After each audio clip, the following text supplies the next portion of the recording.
Hi guys, today we are covering Negotiable Instrument Act 1881 from the module itself for CA Foundation. So first of all, what is the meaning of negotiable instrument? Instrument is an instrument which is freely transferable from one person to another by mere delivery or endorsement and delivery. So जो highlighted है अब उनका मतलब समझ लेते हैं क्या होता है. So first of all what is an instrument. Instrument का मतलब है एक कोई भी डॉक्यूमेंट, यानी कि कोई भी मीन जिससे हम ट्रांजैक्शन करेंगे, यानी कि document which is freely transferable. Freely transferable का मतलब है कि इसे ट्रांसफ़र करने से रोका नहीं जा सकता, यानी कि इसमें कोई भी कंडीशन नहीं है. और ट्रांसफरेबल कैसे? बाय कस्टम्स ऑफ ट्रेड, यानी कि जैसा चला आ रहा है वैसे. From one person to another, एक पर्सन से दूसरे. बाय मेयर डिलीवरी, मात्र डिलीवरी से, यानी कि हमने किसी को पास कर दिया या तो उससे, या फिर इंडोर्समेंट एंड डिलीवरी. या इंडोर्समेंट का मतलब है कि साइन कर एंड डिलीवरी करी तो भी उसको ट्रांसफर नेगोशिएबल इंस्ट्रूमेंट कहा जाएगा.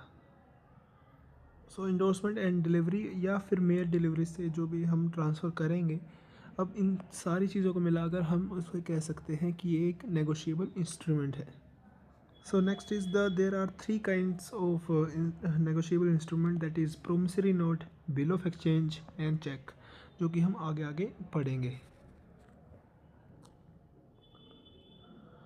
अब negotiable instrument is payable to order कब होगा, पेबल टू बेरर कब होगा, उसकी भी जो है तीन कंडीशन हमें दी गई है. यानी कि सबसे पहले समझ लेते हैं कि ऑर्डर क्या है. It is express to be so payable, यानी कि ऐसा एक्सप्रेस कर दिया है कि ये पेबल टू ऑर्डर ही हुआ. पेबल टू ऑर्डर जब होगा कि हमने किसी एक बंदे को कह दिया कि यार इसी को भी जो है ट्रांसफ़र करना है, that is payable to order. Negotiable instrument is payable to bearer. Bearer कब होगा? कि जब हमने कह दिया कि ये जो भी जिसके पास भी नेगोशिएबल इंस्ट्रूमेंट है उसको पे कर दे, जो उसी को ट्रांसफ़र होगा, तो ये पेबल टू बियरर है, यानी कि जो होल्ड कर रहा है. तो सेकंड कंडीशन है वो इम्पोर्टेंट है. when it expressed to be payable to a specified person and does not contain any word of prohibition its transfer, that is transferable by endorsement, यानी कि साइन कर और एंड डिलीवरी कर. Sign and delivery है, यानी कि हमने express कर दिया कि ये स्पेसिफाइड पर्सन को ही ट्रांसफ़र होगा, और एंड कोई भी ऐसी कंडीशन नहीं लगाई या कोई भी ऐसा कंडीशन नहीं लगाई जिसे हम प्रोहिबिट कर रहे हैं इसके ट्रांसफ़र को. That is transferable by endorsement and delivery, यानी कि साइन कर एंड डिलीवरी कर. So negotiable instrument is payable to bearer when, इसकी जो सेकंड कंडीशन वो देख लेते हैं. When the only and last endorsement, यानी कि endorsement means signing of the instrument on the instrument is an endorsement is blank, यानी कि हमने नाम ही नहीं बताया है कि किसको ये ट्रांसफ़र करना है. That is the person who possesses it can demand payment, यानी कि जो उसे होल्ड करता है वो इसे विड्रॉ कर सकता है, वो डिमांड कर सकता है पेमेंट की. For example, a cheque made payable to specified person and that cheque is endorsed by signing on the back of the cheque by the specified person, यानी कि जो चेक जमा करा रहा है उसको पैसे मिल जाएंगे. तो इसका एक एग्जाम्पल ये हो गया. Essential characteristic of a negotiable instrument, it is necessarily in writing, ये राइटिंग में होना चाहिए, ओरल नहीं हो सकता. ये साइन होना चाहिए, फ्रीली ट्रांसफरेबल होना चाहिए. Holder title is free from defects, it can be transferred any number of times till it satisfaction, यानी कि कितनी बार भी ट्रांसफ़र हो सकता है.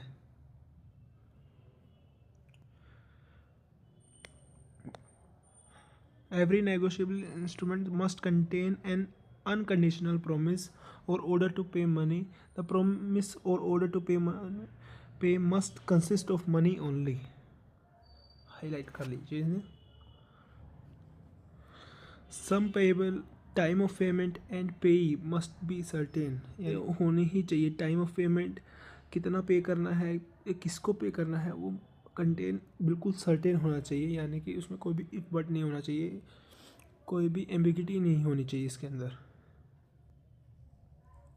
and the instrument should be delivered. Mere drawing of instrument does not create an liability.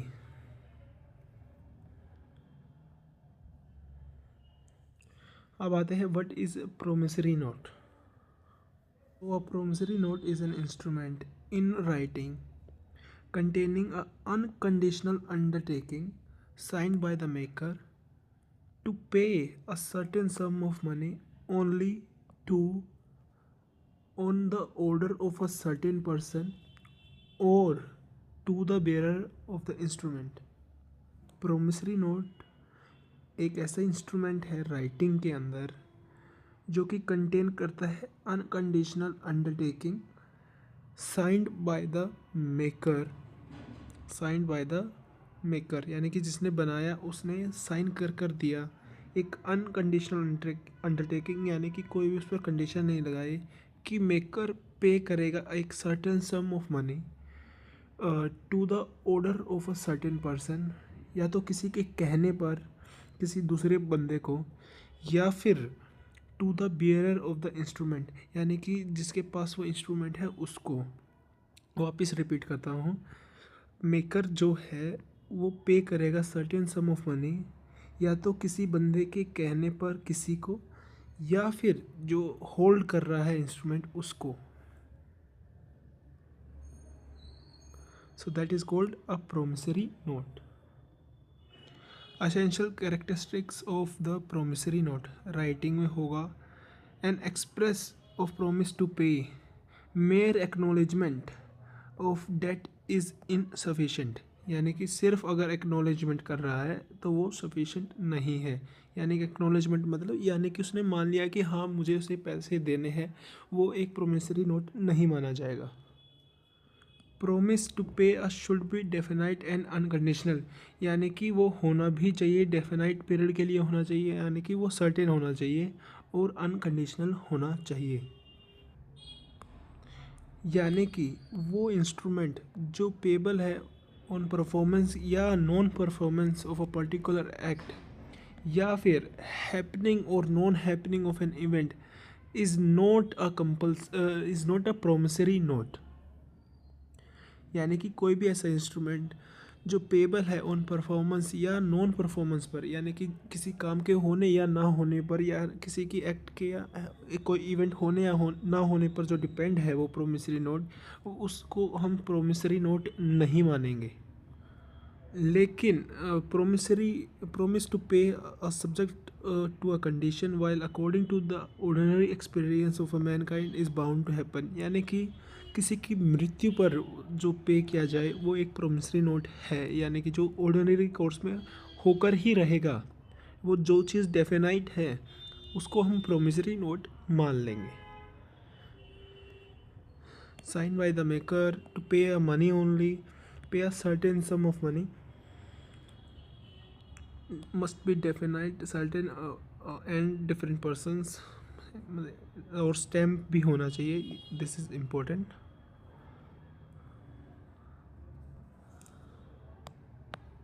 So the next one is bill of exchange. Bill of exchange क्या होता है? Exchange is an instrument in writing containing an unconditional order signed by the maker directing a certain person to pay money, a sum of money only to the order of a certain person or to the bearer of the instrument. इसमें keyword क्या है? Unconditional order.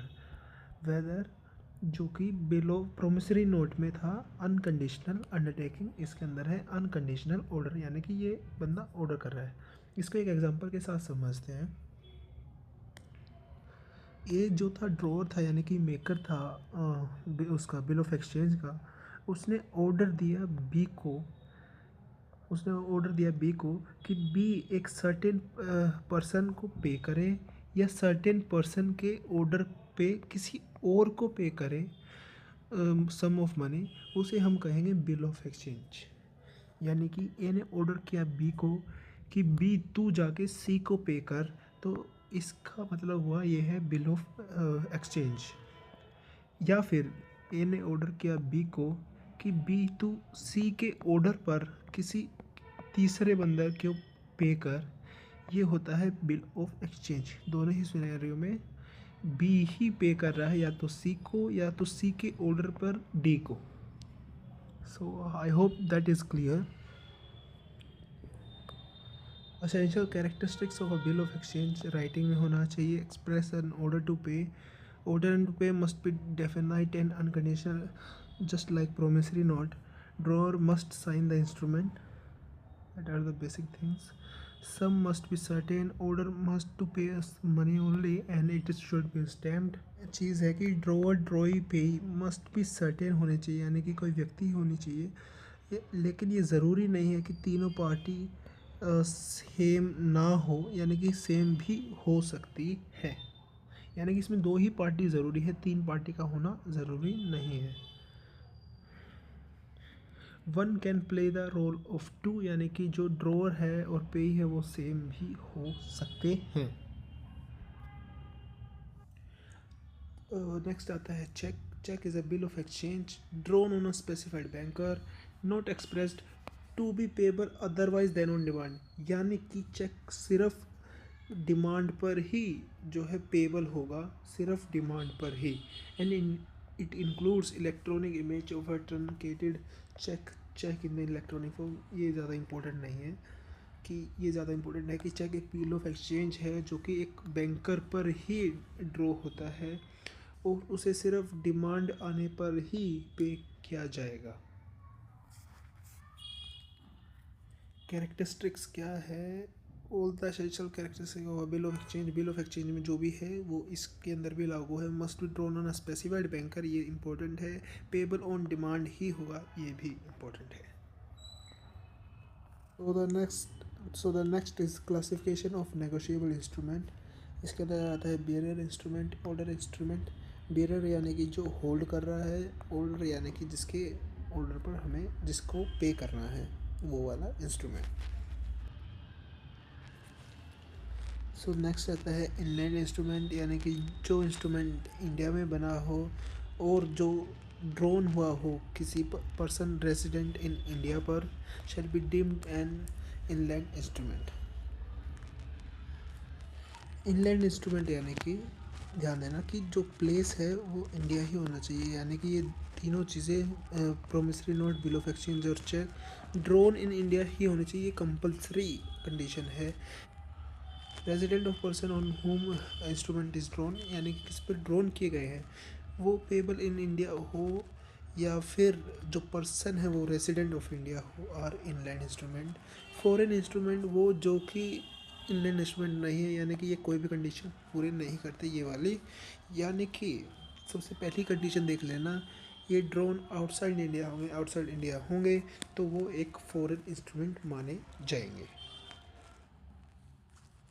Next आता है इनक्वाइट instrument या फिर ambiguous instrument.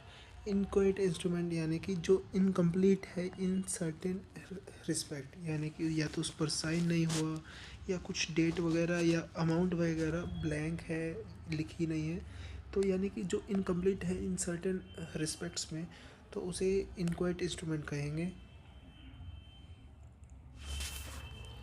Ambiguous instrument यानी कि वो इंस्ट्रूमेंट जिसका पता नहीं चल रहा है वो प्रोमिसरी नोट है या बिल ऑफ एक्सचेंज है, उसे हम एम्बिगियस इंस्ट्रूमेंट कहेंगे। और जो होल्डर है वो तय कर सकता है कि वो उसे ट्रीट कैसे करेगा, या तो वो उसे ट्रीट कर सकता है प्रोमिसरी नोट की तरह या बिल ऑफ एक्सचेंज की तरह। ध्यान रखना, एक बार जो इलेक्ट कर लिया कि मैं इसे प्रोमिसरी नोट मानूंगा तो उसे प्रोमिसरी नोट ही कहा जाएगा या फिर बिल ऑफ एक्सचेंज ही कहा जाएगा, यानी कि जो फर्स्ट इलेक्शन है वो ही फाइनल इलेक्शन होगी। सो नेगोशिएशन का मतलब है ट्रांसफ़र कैसे हुआ है एक इंस्ट्रूमेंट का। अगर वो पेबल टू बेयरर है सो वो बाय मेल डिलीवरी से भी हो सकता है, और या फिर पेबल टू ऑर्डर है तो इंडोर्समेंट यानी कि साइन एंड डिलीवरी पर ही होगा। सो नेक्स्ट टॉपिक आता है importance of delivery in negotiation, यानी कि ट्रांसफ़र में डिलीवरी का महत्व है वो हम अभी जानेंगे। डिलीवरी जो ज़रूरी है, बेशक वो पेबल टू बेयरर हो या ऑर्डर हो, डिलीवरी मस्ट बी वॉलंटरी और ऑब्जेक्ट होना चाहिए कि हम प्रॉपर्टी जो इंस्ट्रूमेंट है वो पास करें to the person to whom he is to be delivered. Delivery can be actual और कंस्ट्रक्टिव। कंस्ट्रक्टिव का मतलब है यानी कि जो माना गया है कि वो डिलीवरी है, यानी कि कोई भी इक्विपमेंट हम आकर किसी के घर पे जाके जोड़ देते हैं तो वो कंस्ट्रक्टिव डिलीवरी है। मतलब कोई ऐसा प्लेस चेंज नहीं हुआ लेकिन वहीं पर बना दी गई है तो उसे कंस्ट्रक्टिव डिलीवरी हम कह सकते हैं। इसमें एक केस आता है कि डिलीवरी होनी ही चाहिए। आपने अगर किसी बंदे के ड्रॉर में वो इंस्ट्रूमेंट रख दिया उसका मतलब ये नहीं कि वो डिलीवर हो चुका है। हमें उस बंदे को नॉलेज में भी डालना होता है कि हाँ हमने ट्रांसफ़र कर दिया गया है। तो ये भी एक केस आता है एग्ज़ाम्स में। So the next is dishonor of check, the most important section of the chapter, that is section 138 to section 142. So wherein any check drawn by a person on account maintained by him with a banker, यानी कि जो भी account जो बंदे ने अपने bank के साथ मेंटेन कर रखा है for payment of any amount of money to another person from that account for the discharge of whole or in part of any debt or the other liability. A check given as gift or donation or as a security or in discharge of mere moral obligation or for an illegal consideration would be outside the purview of this action. यानी कि जो gift के लिए या donation के लिए या as a security या डिस्चार्ज ऑफ मॉरल ओब्लिगेशंस के लिए या फिर इलीगल कंसिडरेशन के लिए जो भी चेक दिया गया है वो सेक्शन 138 के अंदर कवर नहीं होगा। Is return by the bank unpaid, यानी यानी कि पेमेंट करने के लिए to another person from that account या फिर डिस्चार्ज करने के लिए लाइबिलिटी को जो चेक सबमिट किया था वो रिटर्न आ जाता है बैंक के द्वारा अनपेड, यानी कि बिना पेमेंट मिले। उस या तो इधर because of the two reasons, that first reason is amount of money standing to the credit of the account is insufficient to the owner of the check, यानी कि जो हमारे बैंक में 50,000 थे लेकिन चेक 1 लाख रुपए का था तो बैलेंस कम था हमारा 1 लाख से, तो that is insufficiency of the balance.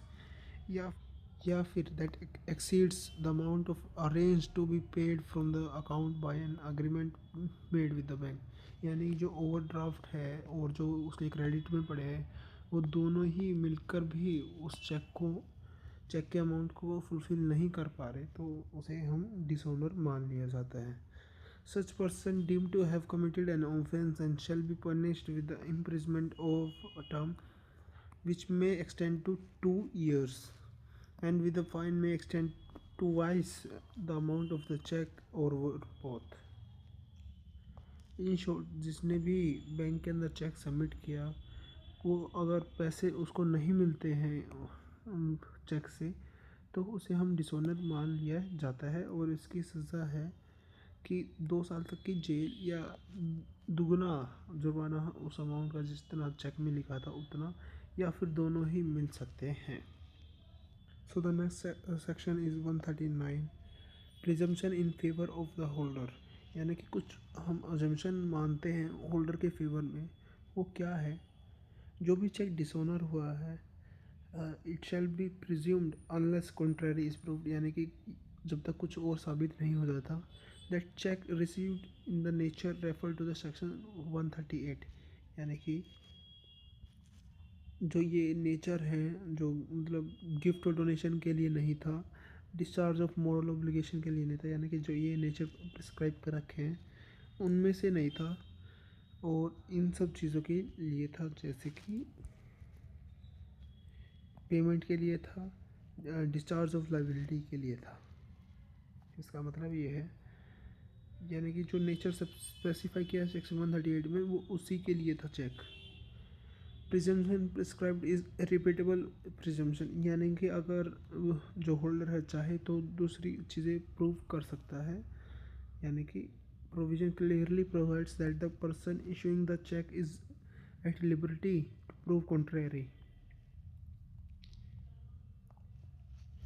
Section 140 भी बताता है कि कुछ रीज़न हैं जो हम सेक्शन 138 में बिल्कुल भी कंसिडर नहीं करेंगे कि इस वजह से डिसऑनर हुआ। It shall not be a defence in prosecution of offence under section 138। जो ड्रॉ कर रहा था had no reason to believe he issued a check that may be dishonor on the presentment। यानी कि जब उसने ड्रॉ किया जब ही उसको पता था कि ये चेक तो डिसऑनर होने वाला है, ऐसा कोई भी रीज़न काम नहीं करेगा।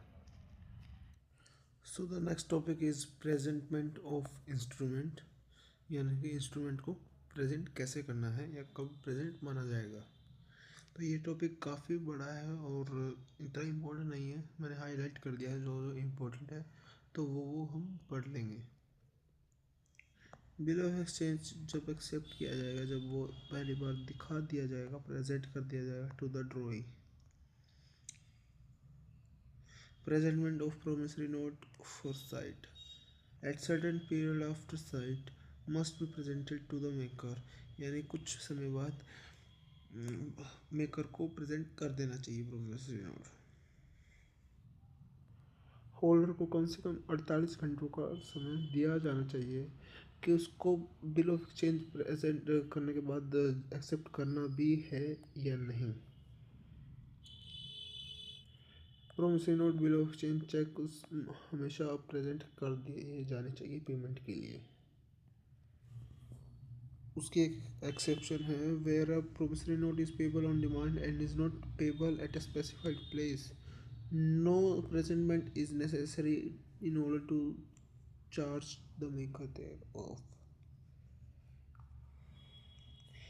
यानी कि प्रोमिसरी नोट जब पेबल ऑन डिमांड है and is not payable on a specified place, यानी कि स्पेसिफाइड प्लेस पर पे नहीं कर रहे हैं, तो कोई भी प्रेजेंटमेंट करना ज़रूरी नहीं है।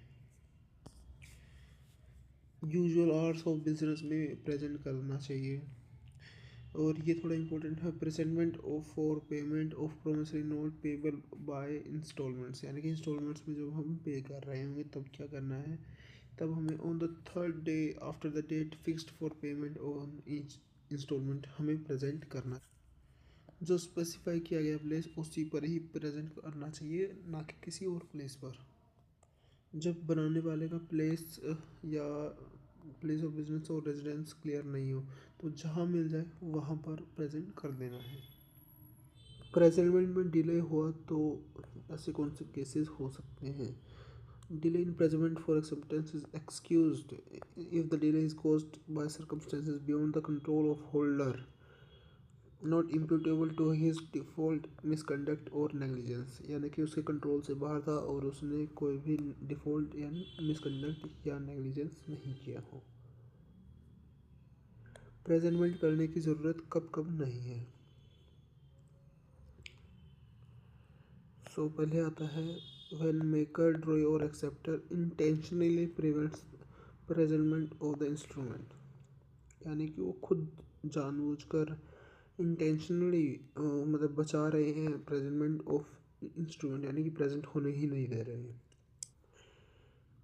अगर इंस्ट्रूमेंट प्लेस ऑफ बिजनेस पर प्रेजेंट होना था और वो बंदा बिजनेस प्लेस ऑफ बिजनेस को ही क्लोज करते रहा है यूजुअल आवर्स होने के बाद भी,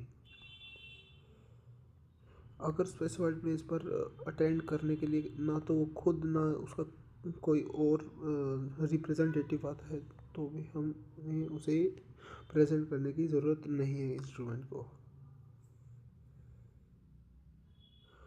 या तो स्पेसिफाइड प्लेस पर वो हमें मिलता ही नहीं है।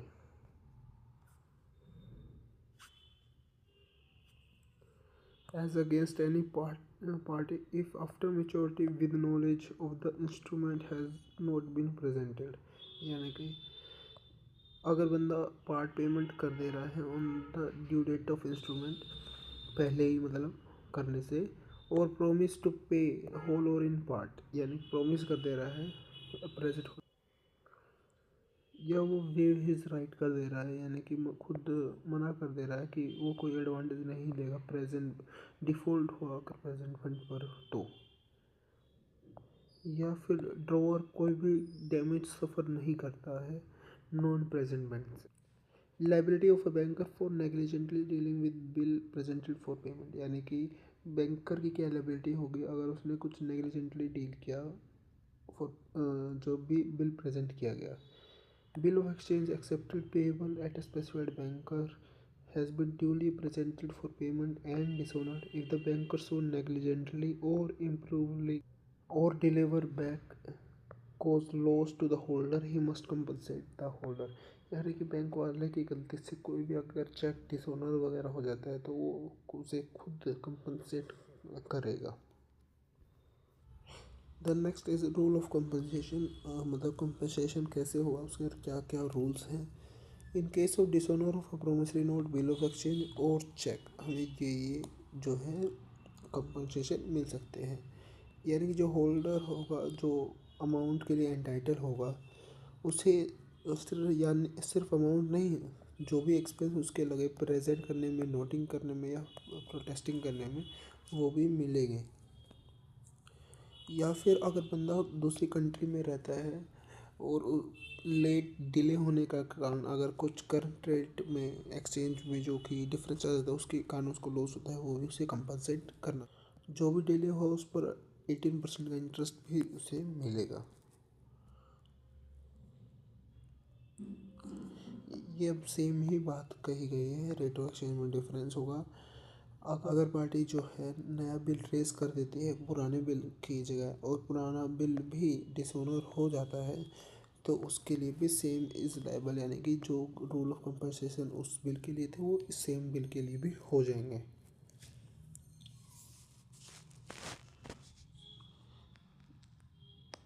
That is all for this chapter. Hope you like the video. So do share, like and subscribe the channel.